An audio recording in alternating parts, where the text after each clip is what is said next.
নমস্কার, আমি জবা। কেমন আছেন সবাই? আশা করি সবাই ভালো আছেন, সুস্থ আছেন। আমরাও ভালো আছি। আমার আরও একটি নতুন ভাগে সবাইকে স্বাগত জানাই। আর এইদিকে দেখেন, এখন বাজে 1টা। তো 1টার থেকে আমি ব্লগটা স্টার্ট করলাম। তো ভেবেছিলাম সকালবেলায় এগুলো সব পরিষ্কার করব, কারণ এর আগের দিন সব কিছু নামিয়ে রেখেছিলাম। তো এতটা বৃষ্টি নেমেছিল, তার কারণে এগুলো আর আমি ধুতে পারিনি। তো আজকে যেহেতু ভাবলাম যে এখন রান্নাবান্না সব কমপ্লিট করে নিয়েছি, তো এখানে আমি মেজে নিই কলপাড়ে। তো দেখলাম প্রচণ্ড রোদ্দুর আর তাপ সেরকম। তার জন্য ভাবলাম যে না, দোকানের সামনের দিকে নিয়ে যাই, সেখানে কিন্তু ছাওয়া আছে। আর এদিকে আমি দোকানটাও দেখতে পারবো, আর এইখানে বসে বসে মাজলে আমার কিন্তু অতটা কষ্ট হবে না। আর এদিকে গামলার মধ্যে অনেকটা সার্ফ আর এদিকে খাবারের সোডা দুটো একসঙ্গে মিক্স করে রেখে দিয়েছি। আর এদিকে দেখেন, ওই জলের মধ্যে চামচগুলো সব ভিজিয়ে রেখেছি, চামচ হাতা যা যা ছিল। তো সব কিছু ভিজিয়ে রেখে এবার আমি কসরাইট দিয়ে ভালোভাবে মেজে নিচ্ছি। আর এগুলো করতে করতে অনেকটা লেট হয়ে গেছিলো। আর এদিকে আমি এগুলো পরিষ্কার করছিলাম আর দোকানও চালাতে হচ্ছিল। আর এদিকে দেখেন, আপনাদের দাদাভাই সেও কিন্তু এসে পড়লো বাচ্চাগুলোকে স্কুলে রেখে। তো এখন আবার আনতে যাবে। আর এখন বাজে 3টে। তো হাতটা ধুয়ে ভাতও দিয়ে দেবো। এখন আমি চানটা করতে করতে আমি ভাত দিয়ে দেবো, তারপরে এসে আবার মাজবো। তো কী বলেন তো, এইভাবে না আমি কোনো কাজ করতে পারি না, কেননা অনেকটাই ব্যস্ততার মধ্যে থাকতে হয় আমাকে দোকান কিন্তু চালাতে হয়। আবার এদিকে আমি 4টের সময় দোকান খুলবো। যাই হোক, আমি কিন্তু ওগুলো ধুয়ে চান করে খেয়ে নিয়েছিলাম। আর এদিকে চলে এসেছি পুরো সন্ধেবেলা। আর এখন বাজে 7:30। যাই হোক, চা খেয়ে নিয়েছি আর এদিকে দোকানেও ছিলাম। আর অনেকগুলো চপ স্যান্ডউইচ সেগুলো ভেজে তারপরে এদিকে ঘরে আসলাম দোকান থেকে। তো এখানে দেখেন, মাংস এনেছে আপনাদের দাদাভাই, সেটাই রান্না করে নেব। আর সব কিছু কমপ্লিট করেও নিয়েছি। আর ওদিকে আমার আলু ভাজাটাও হয়ে গেছে। তো এখানে ফোড়ন দিয়ে বসিয়ে দিলাম মাংসটা।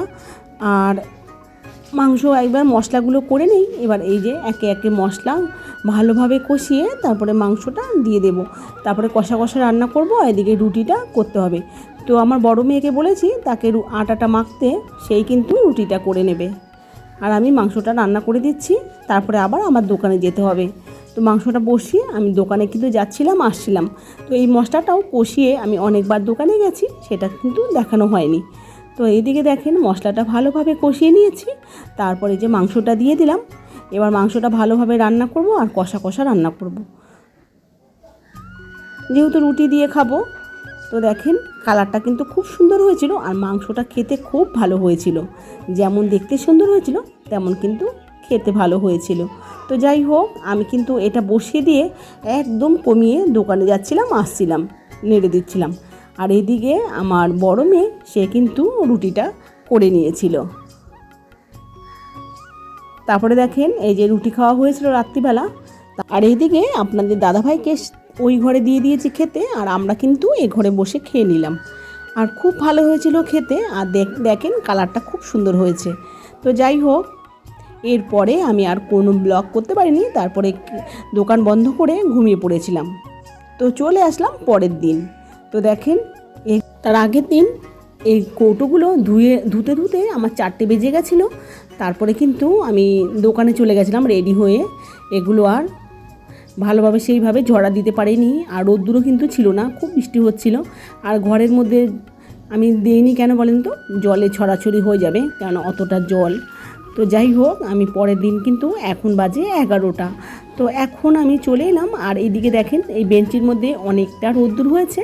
তো এখন এগুলো আমি ঝরা দিয়ে দিলাম। তো এখানে শুকিয়েও যাবে। আর দেখেন, খুব সুন্দরভাবে কিন্তু কাজটা হয়ে যাবে। আর ঘরের মধ্যে হলে কী হতো বলেন তো, মুছে মুছে করতে হতো, কোনো অসুবিধা হতো না। তবুও আমি রোদে দিয়ে দিলাম, কেননা কিছু মশলা আছে শুদ্ধ আমি ধুয়েছি। তো এর জন্য রোদে শুকিয়ে নিলাম। তো এগুলো সব শুকনো থাকবে। আর কিন্তু আমার যে মালগুলো আছে সেগুলো খুব সুন্দর থাকবে। তো যাই হোক, সব কিছু দেখেন উপর করে রেখে দিয়েছি। আর এখন রোদে শুকিয়ে যাবে ভালোভাবে। তো এগুলো করি। এরপরে দেখেন, অনেকগুলো কাঁচা বাকি আছে, সেগুলোও কাচতে হবে। আর এদিকে দেখেন, দোকানে চলে এলাম। আর এখন বাজে 11:30। দোকানের লোক সব চলে গেছে। তারপর দেখেন, আমি গ্যাসটা মুছে নিচ্ছি, কেন সকালবেলা আর পরিষ্কার করা হয় না আমার, এখনই সব পরিষ্কার করে নিচ্ছি। কেন বলতো, এগুলো পুরো তেল কাজটা হয়ে গেছে, কারণ রাতের বেলা আমার যেহেতু সব তেলের সব কিছু করতে হয়, স্যান্ডউইচ থেকে চপ থেকে, তার জন্য একটু তেল তেল হয়ে থাকে। সেটাকেই প্রত্যেক দিন সার্ফ দিয়ে গরম জল করে নিই, তারপরে এগুলো সব পরিষ্কার করে নিই। তাহলে কিন্তু আমার পরিষ্কার পরিচ্ছন্ন থাকে। আর গ্যাসটা দেখেন কত চকচক করছে, তাই না বলেন? তো এটাকে প্রথমে অনেকটাই নোংরা ছিল, সেটা আপনাদের আর দেখানো হয়নি। সেটাকে ভালোভাবে স্কচব্রাইট সাবান দিয়ে আর খাবারের সোডা দিয়ে সেটাকে ভালোভাবে পরিষ্কার করে নিয়েছি। আর তারপরে জলের মধ্যে একটা কাপড় ভিজিয়ে আর সার্ফ দিয়ে তারপরে আবার মুছে নিচ্ছি। তো একদম নোংরা যেটা আছে তেল কাজটা, সেটা একদম পরিষ্কার হয়ে যাবে আর এই জায়গাটা একদম চকচক করবে। কি বলেন তো, দোকানের সামনেটা সবসময় পরিষ্কার পরিচ্ছন্ন রাখলেই বেশি ভালো লাগে। আর কি বলেন তো, সকালবেলা দোকান করে তো, আর এখানে না চা পড়ে একদম নোংরা হয়ে থাকে, আর আমার না সেটা একদমই ভালো লাগে না। আর সকালবেলা কি বলেন তো, একটু দোকানে টাইম দিতে পারি না আমি। অত সকালে আমার রান্না করতে হয়, আমি 8টার সময় রান্না বসাই আর 10টার মধ্যে রান্নাটা কমপ্লিট করে নিই। আর এইদিকে দেখেন কৌটোগুলো কত সুন্দর রোদে আছে, সব সুন্দরভাবে শুকিয়ে যাবে। আর এক্ষুনি উঠিয়ে নেব। আর এইদিকে দেখেন বাইরে তো কোনো কাজ অত করে দেখানো হয় না আমার, শুধু ঘরের কাজগুলো বেশি করে দেখাই। কিন্তু এখানে ক্যামেরাটা ধরলে না অনেক লোক অনেক রকম কথা বলে, এর জন্য আমি না এখানে আর ভিডিওটা অন করি না। যাই হোক, তাই জন্য ঘরের মধ্যে দেখানোর চেষ্টা করি সব কিছু। তো দেখেন এইভাবে আমি যদি এখানে ভিডিওটা অন করে রাখি, সারাদিন কি কাজ করি সেটাই আপনাদের দেখাতে পারতাম। তো এদিকে দেখেন, এই যে কাজের ফাঁকে ফাঁকে আমাকে কিন্তু দোকান চালাতে হয়। আর ওরা তো সারাক্ষণ বাড়িও থাকে না, আর যদিও বাড়ি থাকে তাহলে কিন্তু দোকানে আসে না। কেননা ওরা দোকানে আসলে কেউ হচ্ছে আটা মাখতে পারবে না, কেউ হচ্ছে আলু মাপতে পারবে না।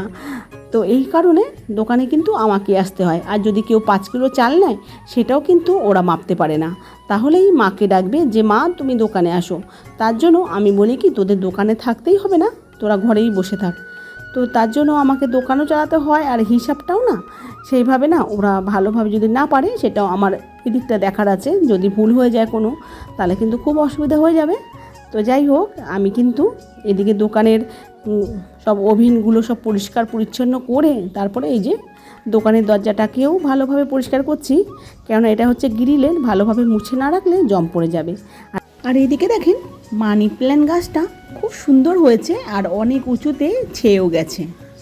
আর এইদিকে দেখেন আমি যে কৌটোগুলো সব নামিয়ে রেখেছিলাম, সেগুলো কিন্তু ভালোভাবে মুছে নিচ্ছি পরিষ্কার পরিচ্ছন্ন করে। আর প্রথমে আমি কিন্তু স্কচব্রাইট দিয়ে ভালোভাবে পরিষ্কার পরিচ্ছন্ন করে নিয়েছি, তারপরে আমি কাপড় দিয়ে ঘষে ঘষে মুছে নিলাম।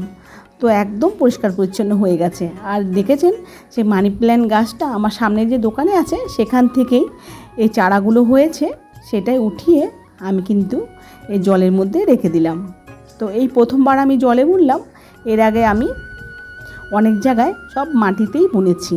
তো কেমন হয় এটাও আমার দেখে নেই, এই প্রথমবার বুনলাম। তো কেমন হয় আপনারাও দেখবেন, আপনাদের প্রত্যেক দিন ভিডিওতে দেখাবো। যাই হোক বন্ধুরা, এখানে ভিডিওটা শেষ করলাম, দেখা হবে পরবর্তী ভিডিওতে। ততক্ষণ ভালো থাকবেন, সুস্থ থাকবেন, আর এইভাবেই আমার পাশে থাকবেন। আর এই গাছগুলো কেমন সুন্দর হয় সেটাও কিন্তু আপনাদের সাথে আমি শেয়ার করব। আমার যত বন্ধুরা আছেন আমার চ্যানেলে, তারা অবশ্যই আমার ভিডিওটা পুরোপুরি দেখেন আর আমাকে সাপোর্ট করেন প্রচুর প্রচুর। টাটা বন্ধুরা।